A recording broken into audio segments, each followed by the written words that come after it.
سلام تحنا بالليكم اللي خاتكم كورانن ملا عالمكم نزاتنا التكاتلو سلامكم ببزح لمون ازيو ازاراب بزخونه قداي نابخم مكبل كل خاتكم سامعكم وكم تكون دما يحسب እቲ ጉዳይ ጌታቸው ረዳ ኣብ ገዝኡ ትሰርሓሉ ዝነበረት ተመላላይ ሰራሕተኛ ጓል 17 ዕድሚኣ ዝነበረት ምስኣ ተራኺቡ ክትወልድ ኽኢላ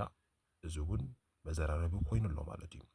እዚ ጉዳይ ዝተፈጸመ ቅድሚ ሂደት ዓመታት እዩ ቅድሚ 4 ወይ 5 ዓመታት እዛ ጓል 17 ዕድመ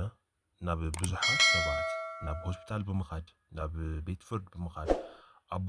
ከፍልጦ ደልየ አቡ ጌታቸው ረዳ እዩ ገለ እናበለት ብዙሕ ፈተነታት እኳ ትገብር ተነበረት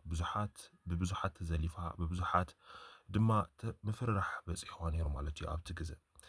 ሞዳ ጌታቸው ረዳ ንምንታይ ዳ እዩ ዘይነሶ ጽንስ ክወርድ ዘይገበረ ንምንታይ ስሙ ክበላሸ ፈቂዱ ገለ ዝብልውን ሕቶታት ኮይኖም ኣለው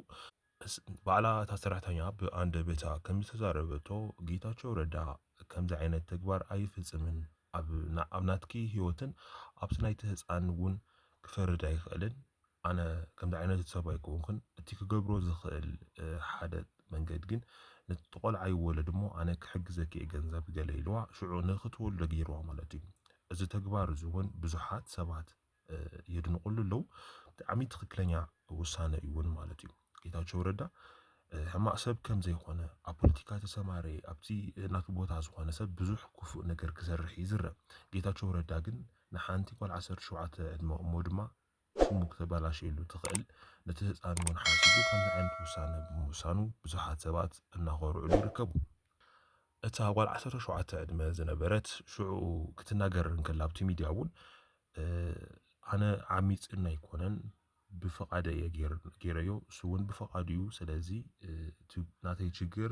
ነተወልዓ ማዕበይ ሰልስለ ዘይበን ዘለዩ ያተዛሪባን ይራማሉቲ መዝለ ተሓይዙ ብርክት ዝበላ ሚዲያታት እውን እዚ ንጌታቸው ንጸለመ ዝተሓሰበ ፕሮፓጋንዳ እምበር ምንም ሓቃውነት ዝህሎ ብዲኤንኤ መረጋጋጽ ተኸልያ ጌታቸው ከምዚ ዓይነት ነገር ኣይገብርን ብስሩውን ሰራሕተኛ ናብ ገዝኡ ኣይቆጽርን ጌታቸው ረዳ በዓል ስልጣናት ናብ ሆቴል እዮም ዝምገቡ ሰራሕተኛ ኣይቆጥሩን እዮም ኣብ ገዝኦም ገለገለ ዝብል ሓሳባት እውን ተልዒሎም ነይሮም ማለት እዩ ብዙ ምክንያት ብዙሓት ይከራከሩሉ ጌታቸው ረዳ ንሙዳእ ኮነ ኢልካ ዝዓለመ ተግባር እዚ ክእመን የብሉን